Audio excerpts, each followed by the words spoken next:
Today we're going to talk about Mabon, the celebration of the Autumnal Equinox, also known as the Witch's Thanksgiving.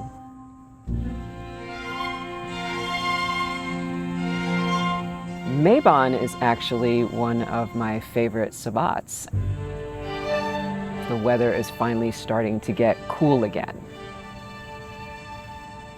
I've found that there's basically two types of people. You either have people who love the summer, and then you have people who endure the summer and kind of wait for it to be over. And I'm one of those people. I do enjoy certain aspects of the summer, but when the fall comes in and the earth starts to really produce and harvest and everything cools down just a bit, that's a real sweet spot for me.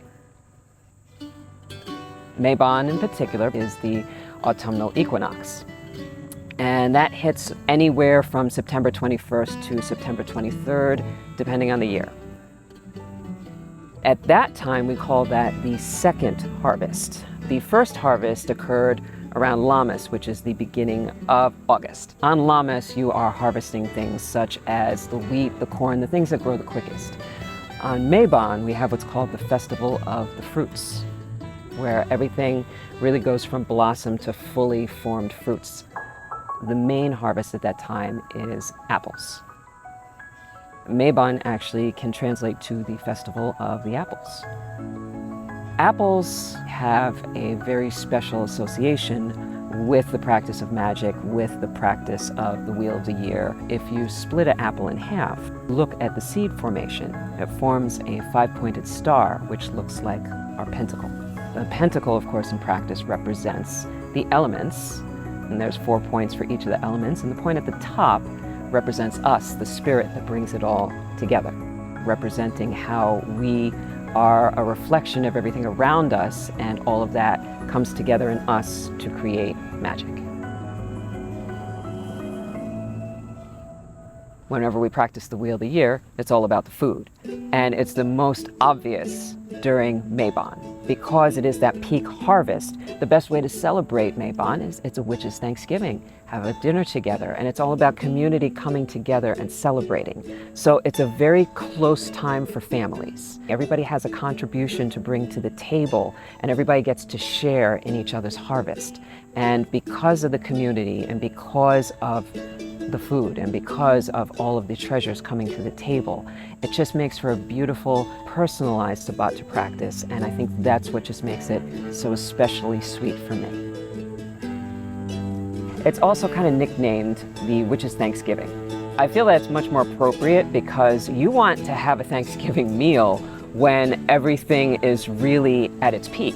By the time we typically celebrate Thanksgiving, all of the harvest is done. I mean, there's nothing left in the fields to harvest, and it's not as fresh as it is during Mabon. Any type of Thanksgiving celebration that you would be having during Mabon would be just absolutely in complete and full-bodied flavor. And that's what we're looking for. That's really what Mabon represents to me personally, is that everything is in full flavor. You've come 6 months from the spring equinox, which is where all of the seeds were planted during Ostara. And now everything is ready to be harvested.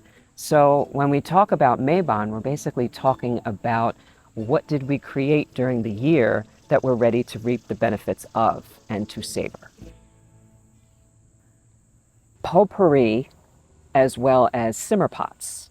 It's taking those things from the outside, allowing them to dry, just as the leaves dry and fall off of the trees. We bring them into our home, and we capture the scent and bring the sweetness of the fall harvest into the home. And then there's also the practice of simmer pots, where you can take certain herbs, you can take certain fruits and slice them up and simmer them in water and just allow the steam to fill the home, creating that aromatherapy that will shift you into these more relaxed and introspective states of being that bring us comfort, that bring us that feeling of safety and security in our home, which is very much a part of the Mabon celebration.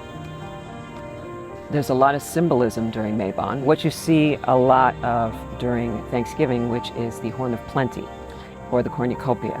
That actually has a lot to do with an equinox, because an equinox is all about equality and balance, an equal amount of day and of night, and also an equal balance of masculine and feminine. Because when you look at the Horn of Plenty or the cornucopia, you have the point at the top, which represents the masculine energy, but then you have the open end, which represents the feminine womb, which produces all of the fruits. And the fruits, of course, represent the fruits that are harvested during Mabon, but it also represents us ready to burst forth from the womb as the creation of what we planted during Ostara.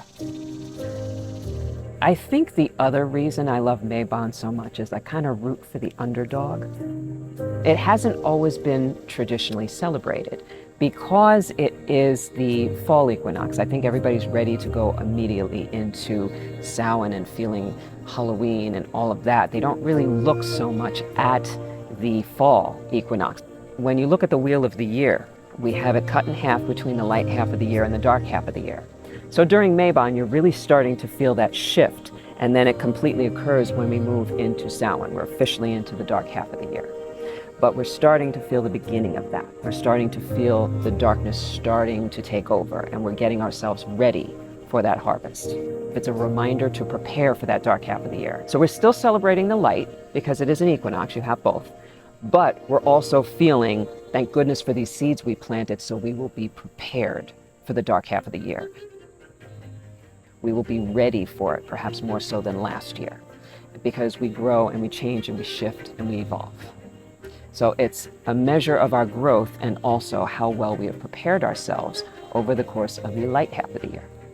You can also decorate certain parts of your home as if you were setting up an altar. So a beautiful way of coming into the dark half of the year is to bring the nature into your home and hearth and bring in those beautiful colors.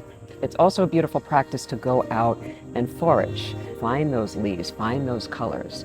We choose to wear them, but we should also choose to have them around our homes. Just as we change the colors in our home from light to dark, we also change the energy in ourselves from more of an expansive type of energy to more of an introspective type of energy, which is where great changes and magic are made.